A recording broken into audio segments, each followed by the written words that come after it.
Welcome to Human Potential at Work, the show where we explore social impact, inclusion, and empowerment of everyone, including persons with disabilities.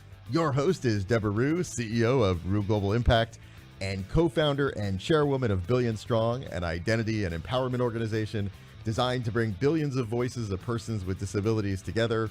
To join the global community and to donate to the cause, visit billion-strong.org. That's billion-strong.org. And now, on to the episode. Hello, everyone. My name is Deborah Rue, and this is Human Potential at Work. My guest today is Kate Nicholson, and she's actually been on the show before. And before we start, I just want to it's very important that we always focus on identity language. So I want to make sure that I explain who I am. So I'm a white woman with gray hair with purple streaks through it, and I'm wearing a green top and a green and blue striped outfit. And I'm very proud to have Kate on the show again. She has, since she was on the show last time, she has created the National Pain Advocacy Center. And the issues that she deals with are critical. And I will also let the audience know that, and Kate's going to talk about this a little bit more, but they also are looking for foundations to fund their work. And I highly recommend any foundations that are listening to the show to really think about funding her work, because it is so important, and she's one of the few voices that are having these conversations, and it's a critical conversation. So, Kate, let me turn it over to you so you can reintroduce yourself and talk about a little bit more about I keep looking to make sure I say it right, the National Pain Advocacy Center. That's right. So my name is Kate Nicholson. I am also a white woman, middle-aged. I have chin-length brown hair with a few blonde highlights in it, and I'm wearing clear glasses and a hot pink shirt with puffy sleeves. And behind me are two pieces of art, one of an African-American man and another that says the words "I can heal" on it. So my background, I historically am a civil rights attorney. I worked in the U.S. Department of Justice's Civil Rights Division for most of my career. And while I was there, I had a surgical injury that to the nerves leading into my spinal cord that made it impossible for me to sit or stand or walk for the better part of 15 years. Fortunately for me, many years later, surgical techniques improved, and I am still someone with pain, but someone who is doing a lot better. But pain was a very dominant feature of my illness and my disability. And recently, I have founded the National Pain Advocacy Center, which is an organization run by and for people living with. We are also a cross-professional organization, so we have, our board is very diverse. Most of the people in our leadership have disabilities themselves. We have a large community leadership council in addition, which is all people with different kinds of disabilities causing pain. And then we have a science and policy advisory council that's people who are scientists, clinicians, with expertise in both pain and addiction in particular, and some in palliative care, experts in civil rights and disability rights, experts in health policy. And we've all come together collectively to raise awareness about the importance of pain, which is actually the largest cohort disability in the US. It's the chief cause of disability, both globally and in the US. And also in the US, about 50 million people have pain every day of their lives, and about 20 million have pain that regularly impedes their ability to work or participate in basic life activities, a classic definition of disability under the Americans with Disabilities Act. So that's a little bit about what we do. We're primarily a policy advocacy group and a grassroots sort of coalition. We work across movements. We also emphasize the intersectional nature of pain because people with multiple marginal identities face many greater barriers. There is lots of evidence to show the way in which systemic racism in this country affects how people with pain are perceived and treated. There are lots of studies that show that clinicians and providers actually rate the pain of Black and Latinx people as being less severe than Caucasian people because of false beliefs about biological differences between the races. And at the same time, because of the way in which we have waged the drug war disproportionately against communities of color, people of color, and particularly BIPOC people, are much less likely to receive pain medication, even following surgery. That's a big aspect of what we educate about. It's a big women's rights issue because up to 70% of people with chronic pain are women. And there is recent evidence to suggest that there are also biological foundations for this. Recent studies in animals show that there are different cells involved in pain processing, what makes pain become chronic in males and females. People who are transgender, there are studies show experience more pain. And all of these groups, including, of course, people with disabilities and especially people with developmental and intellectual disabilities, are far more likely to have their pain dismissed or disbelieved because pain is susceptible, like depression, to subjective reporting. All of these multiple intersecting identities work at cross purposes so that some people's pain is believed and others. I know that women are emotional, so that's why we're always complaining about it. Because that goes back to the idea of hysteria and the wandering uterus. Yeah, it's crazy. So anyway, it's a really important issue. It's one that has not been focused on very much within the disability justice movement. I agree. Even though it's everywhere in the movement. It's in very few strategic plans of traditional disability rights organizations. So we thought it was really important. And because one of the issues we deal with is access to medication, we have taken a very clear ethics pledge not to take any, certainly pharmaceutical or medical device money or really any industry funding that may raise actual or potential conflicts of interest. So we are unique in this space. Nobody else is doing what we're doing. And we're very proud at Billion Strong that you are joining us as a global advisor because the reality is a lot of people are living with pain. And I've mentioned this on air before, but my daughter, my amazing, beautiful daughter, Sarah, that's 34 now, I didn't realize when I had you on the program before that she was living with chronic pain because I don't think this is all people with Down syndrome, but there's a higher number. But my daughter doesn't feel pain in the same way that like I do or my son does. And so what's scary about that, you think, oh, that's so cool that she has such a high pain tolerance. Yeah, it's a really scary thing because she doesn't tell me when she's in trouble. And I remember one time the dentist told us that Sarah, and probably I wasn't listening as well as I should, but I thought that she told me that Sarah had a tooth that needed to be pulled. She had a problem with a tooth, but she sent her to another dentist, a periodontal dentist. And she actually had 5 teeth that were impacted and causing problems. And he said, if it were you or I, we would be on the ground right now screaming. But because she has such a high tolerance to pain. And I know that people get one blood clot and it is so painful that they're rushed to the hospital trying to deal with it. And of course, a blood clot can kill you. Sarah had hundreds of blood clots going into her liver. It got stuck in her liver. The body changed the pathways. So she was, that pain is such a huge issue. It's such a huge issue for so many. And you mentioned 50 million, but I imagine it's much, much higher than that in the States because a lot of people don't talk about it. But I also have my sister's husband. He has really struggled with pain and he has been told, we're not going to give you more. He's been treated like somehow he's a drug addict when he's just trying to deal with his pain. And then when he tries to self-medicate, like with marijuana or something, he's denied pain medication, even though he's just trying to have a normal life and not. So it's a really, as you said, complicated issue and an issue that delves into all kind of racism and all kind of issues. And then once again, that's just looking at it from U.S. perspective. You start getting outside the U.S. and it gets more and more complicated. It's very complicated. So that's one reason why I'm so glad you created this organization that you did, because we're not having the right conversations. And then you get into the palliative conversations. Right. It is a very...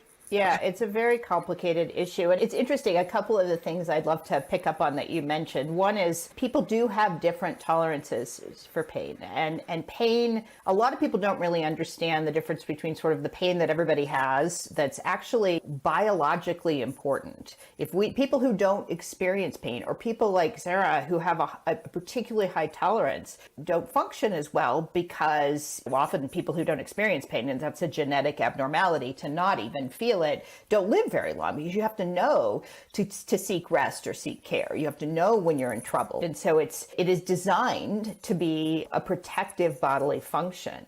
But the problem is when it becomes very severe, we don't heal well unless it's treated. That's why we treat people after surgery. And when it becomes chronic, it actually can change to become a disease in its own. It actually can affect, even if it's related to another underlying disease like cancer or multiple sclerosis, for example. It can change the nervous system, rewiring it, and it actually damages the body and damages every organ system in the body. And that's why it requires treatment. So it's a complicated topic, and really people with Down syndrome and developmental disabilities raise a really important issue, because part of it is also communication and belief. And we need to be a lot better in our health literacy about communicating with the breadth of people out there, because that's a pretty serious issue. Yeah. And I don't know where Sarah got this from. Hopefully she didn't get it from me, but she probably did. But she also started believing that she wasn't a good girl if she was in pain. So she didn't want to ruin somebody's day. And so she wouldn't tell us. And she was in a supported apartment all during a lot of the pandemic, even though we're still walking that. And that issue with pain, it became a major issue for her caregivers who didn't understand what she was walking. But somehow Sarah got the perception from society that she shouldn't tell us she had pain either, because she's not a good girl if she's telling us she's in pain and she's being bratty, or I won't tell you the word she uses to her about herself, which rhymes with which. And I'm always like, honey, it is okay to tell me you're in pain. But somehow she's gotten a message from society, maybe from her mom, which I didn't mean to give her. I'm just saying, continuing to show how nuanced this is. And it is from society. The word pain in Greek means punishment. This is something that is it wraps through our entire culture. The religious belief that we don't see God if we don't feel pain, that we need to feel pain in order to develop ethically and morally. I think that Sarah it's not surprising to me that she would feel that way. I think that's a big part of the stigma that people with pain experience. And then in this country, you've got the buck up, pull yourself up by your bootstraps, don't mention it, So I'm not at all surprised that she got that message. I think that's a very common message that people with pain receive in this country. And one reason that they're disregarded, even though it's such an important disease, it's such an important disability, it's one reason it's largely invisible, because it is so stigmatized.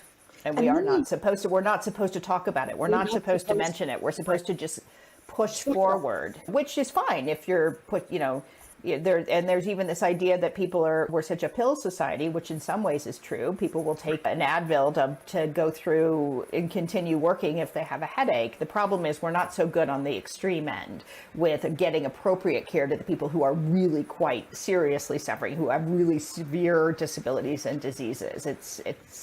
We get it wrong on both sides, I think. And we get it wrong even how we ask if you're in pain. I remember when I didn't know we didn't understand what was wrong with Sarah, but we knew she was in pain because her behavior changed dramatically.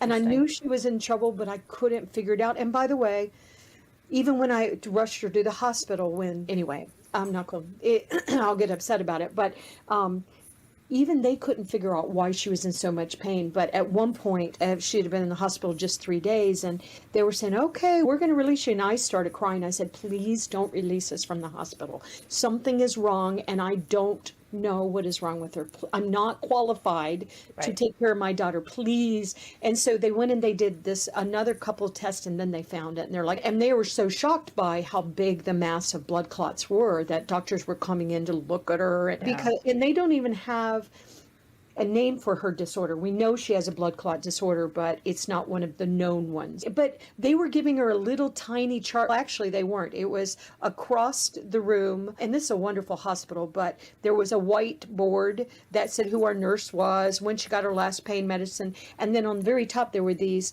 little tiny faces very difficult to see, and they were saying, Sarah, what's your pain level? And Sarah had no idea. So how I went and I made them a better chart, colors chart that Sarah could identify with. And Sarah would say, I'm crying and I'm about to start cussing mom. And I'm like, okay. And whatever it takes, but it was, they wanted to help her. And I kept thinking, wait a minute, aren't we far enough along in the medical care that the caregivers know how to ask someone like Sarah and other people that might be nonverbal because they're in the hospital how much pain you're in? They have ridiculous tools, Kate. They're ridiculous tools for everyone. The problem with that simplistic 1 to 10 pain scale from the frowny face to the smiley face or whatever, the opposite, is that it's so reductive and different people are going to rate it differently. It's fine if someone's coming out of surgery and they can just point at something so that you can get a quick glance, but it's very hard to communicate pain. People like Elaine Scarry, who's a scholar, have written about this. And even Virginia Woolf wrote about it, about how the English language has all these lovely words for heartache, but none for a headache. There's no way to, it's very hard to communicate pain. There was a more complicated scale that was developed, this McGill pain scale, that sort of talks about, it gives people subjective words, and it's a better way of evaluating pain. But then you also have to translate that so that it works in a clinical setting and so that it works for people with a variety of communication needs. And it's not a good scale for any, honestly. It's not a very thoughtful scale. We're moving more, when we talk about at least chronic pain, towards looking at the effect of pain on activities of daily living and functionality, and not just the degree of pain experience, but what it does to your life, because that gives you a much broader picture of really how much pain someone is in. And then you start getting into, which a lot of people are dealing with, dementia, Alzheimer's, that kind of thing, including, sadly, my husband is walking that. And my husband's, it's a real tough journey. Silver linings along the way. Anyway, you do the best you can. But his perception of pain has changed, and he can't tell me. And the other day he was leaning his head down and putting his hands in his head, and I'm like, are you okay? And he can't even tell me where he's hurting because of this disease. And he has something that I didn't know this name. It's called masked face. And it almost, when I look at him, because I can see, it looks like he's in pain. He looks like he's in trouble. I've been with, my husband for 40 years. I know his looks. But what happens with masked face for people that have dementia is that it isn't really an indication necessarily that they're in pain. But it's just, once again, so complicated. So I think we've made that really clear. But what I'd like you to talk about a little bit more is, how in the world are you addressing all these ridiculous moving parts? You're being very ethical and thoughtful about your funders so that you're not influenced. I appreciate that, because hospitals should be funding your work, but I can see, conflicts. And how do you even begin to address something as big as this, Kate?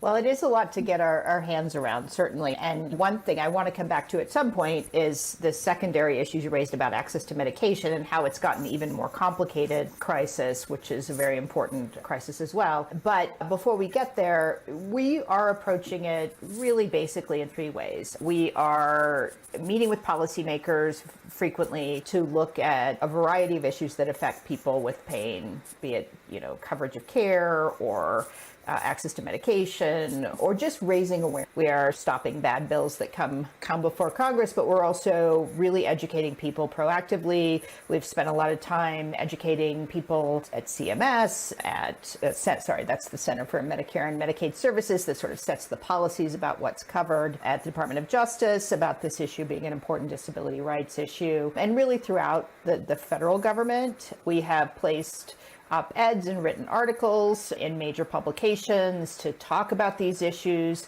We have been involved in podcasts like this and media interviews. A lot of our experts and our community council members are working in that area. So we do a fair amount of just sort of policy advocacy and community organizing to get out in different communities and get the message out That's our primary thing, but we also work across coalitions with different partners because, as I said, pain is a women's health issue, for example, and so we work with Healthy Women, we work with other organizations. I just worked with an organization that protects the rights of pregnant people. A woman in Alabama was recently under a felony charge for filling a pain prescription while pregnant.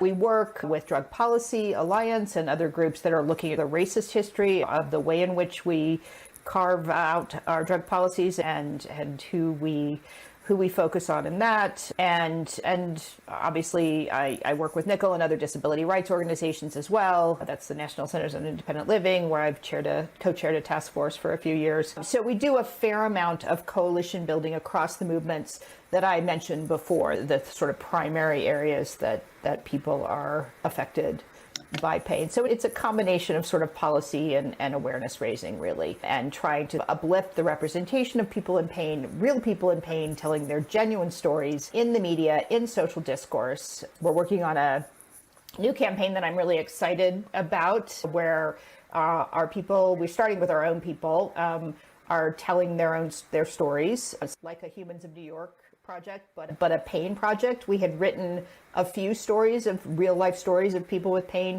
when we launched our very informative website, but we want to make that much broader and have sort of the stories, because basically the stories are the real life stories are the basis of everything we do. They're the basis of our meeting with policymakers. They're the basis of our meeting with the media. That is, everything is rooted in lived experience and first person narratives. And so that's how we go about it.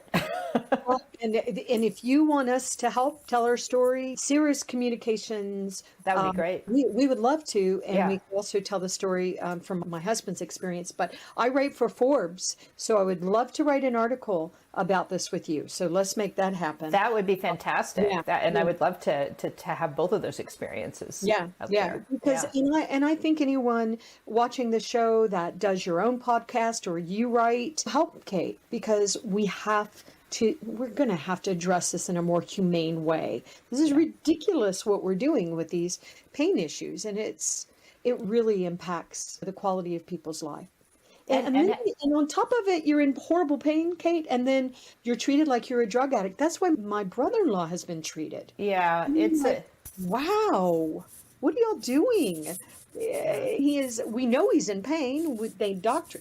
It's just ridiculous. And it's really putting doctors and medical professionals in horrible situations. They're scared to prescribe these opiates because of the crisis that's going. It's really scary what's happening. So I just think it's very important that our entire community get behind you, that our funders get behind you, foundations. There's wonderful foundations helping us. We need to make sure that you have what you need to tackle these problems, because it is impacting billions and billions of people. Yeah. It just really is, but we're not talking about it. Right. So the ones that are willing to talk about it, okay, but the numbers are so much larger than we realize. It's just absolutely, and it has such significant impacts for downstream for economic and social inclusion. Right. If you can't work, if you can't get accommodations in the workplace because you're disbelieved, it has ramifications for inclusion at pretty much every aspect, of. And luckily, we do have a number of the top experts in these areas in pain management. Sean Mackey, who wrote the National Pain Strategy and the Institute of Medicine report, and we have wonderful voices who can also guide us in evidence-based thinking, because one of the problems that's happened with, as you mentioned, the overdose crisis, and we have people who were affected by addiction in our group as well as specialists. We don't look at this as a purely binary issue. Everybody is affected. One of the issues is that because of the way the crisis has been discussed as blaming prescribing for pain, people in pain are blamed and dismissed. And so it's really a serious problem. And there is no question that the risks of opioid prescribing are higher than we once believed, but they're also not the way that they're portrayed in the larger media. Even Nora Volkow, who is the head of the National Institute on Drug Abuse, has said that even people with pre-existing risks And we do know that people who've had issues with mental health and substance misuse in the past and things like that are at higher risk for developing addiction. Even if you consider those people, even if you look at people who are given prescriptions long term, the risks are at highest, sort of 8% of people may go on to develop a problem. And when you start to look at those risk factors, in fact, at the minute it gets much smaller. But we're legislating as if it were the opposite, as if 90+% of the people were becoming addicted. And if you even just look at the numbers at the height of prescribing, and we definitely overprescribed in this country, there is no question, and it caused a lot of problems. So I don't want to understate that at all, or the importance of expanding treatment for addiction, which we absolutely need to do. But it is not really, I think often people with pain are blamed for causing it, and that's not fair. There was a genuine recognition of the problem of pain that got hijacked by pharmaceutical interests, but that doesn't mean that the problem of pain doesn't exist, and that doesn't mean that people with pain should be disbelieved or denied care. And that's what's happening. People are being forced off their medication, which actually destabilizes their health and lives. It puts them at a greater risk of overdose risk and suicide. There are lots of studies showing, and people are actually being denied care. There are studies showing that because of the sort of shaming and fear of oversight, a lot of doctors won't even take on a patient who requires opioids to manage pain for primary care. Something like 50% of doctors say that they won't take on a new patient, and 81% are reluctant to. So we're seeing people being dropped in healthcare altogether, which is just unconscionable. It's not an appropriate response.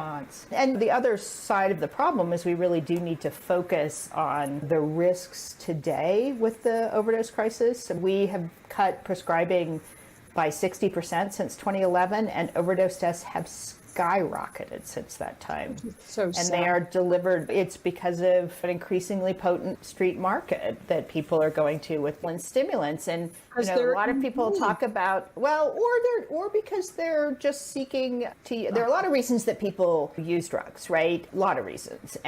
But as the pharmaceutical supply has become unavailable, people are going to the street, and a lot of them are doing it. It's a very potent, very dangerous street supply. And people talk about the iron law of prohibition, which is when you focus on just supply side tactics without thinking about why there's demand and why people are doing this, you end up with an increasingly potent and dangerous substance. And that's what's happening. And that's what's driven this escalation in death since we started paying attention to it in the last 10 years or so.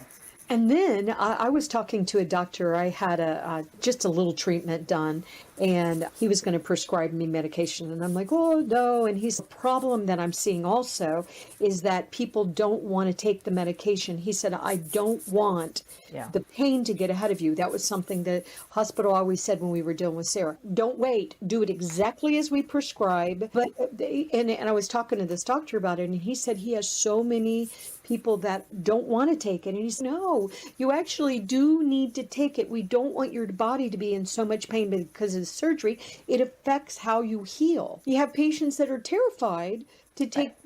It's ridiculous. Yeah. It is so complicated. It is. I was one of them. I didn't take any pain. I was completely bedridden and didn't take anything for 3 years because I was like, oh, that's gonna make me addicted. And after trying 37 other kinds of treatment, all of them not working, my doctors finally said, hey, you got to at least try this. And they were very helpful for me for a number of years. So luckily, I no longer require them because I'm doing a lot better. But there was a time when I was doing very poorly, and they definitely helped me. But it is true what you raise. There are actually more and more studies showing that the stigma and fear of opioids are keeping people in hospice care and with late stage cancer from being willing to take their medication. So we swing, pendulum swing in this country. We go from one extreme to the other. And the problem is there are people suffer on both sides of that kind of a rigid swing. Yeah, everybody's suffering because people don't go into health generally for any other reason that they really want to make a difference. And so then they're not able to. So it's really unfair what we're doing to our I would say mental health kept popping in my head, which works, but our medical professionals, they're just in an impossible situation. And so many, it's such a mess. It's a mess, but it's a huge issue. And we're so glad that you joined Billion Strong, because we want to highlight what you're doing on Billion Strong, because that's one thing we want to do.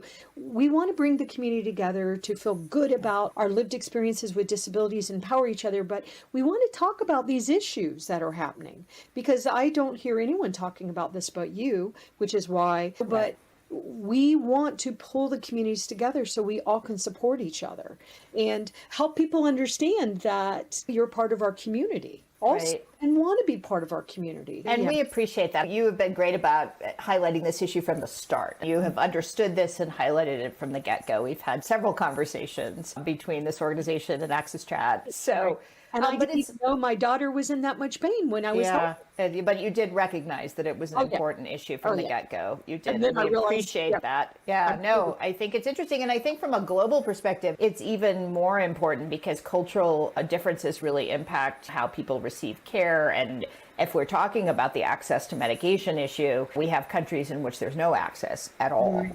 So we have countries in Western Europe and the United States and Canada where there's, was overprescribing and probably still is in some instances, but also is underprescribing now. And then we have countries in sub-Saharan Africa and elsewhere where there's just no access at all. So it's, as a global issue, which is what you're taking on, it's a really important one. I agree. And Kate, I know I've already kept you on air for 30 minutes, but I would like you to tell the audience how we can help you. We know that you need funding. The funder that you were with actually is not going to be able to fund going forward. We started with seed funding from Open Society Foundations, but their public health department is shifting. And so we definitely are looking for disability funding and funding in general. We're looking for people to sign up with us and share their stories with us. And we're trying to build a movement here, because I think it's going to take nothing short of that. It is so ironic that this is our largest chronic health condition, our largest disability, and we don't even there's no infrastructure for pain in the federal government. We have 2 institutes on drug abuse and not a single one on pain. And pain is everywhere and it's nowhere. And that's a problem. And so we really need to start banding together to build an infrastructure so that people in pain are included in society. I agree. And so what is the website, and are y'all on social media? Yes. And so let's make sure everybody knows how to get hold of you.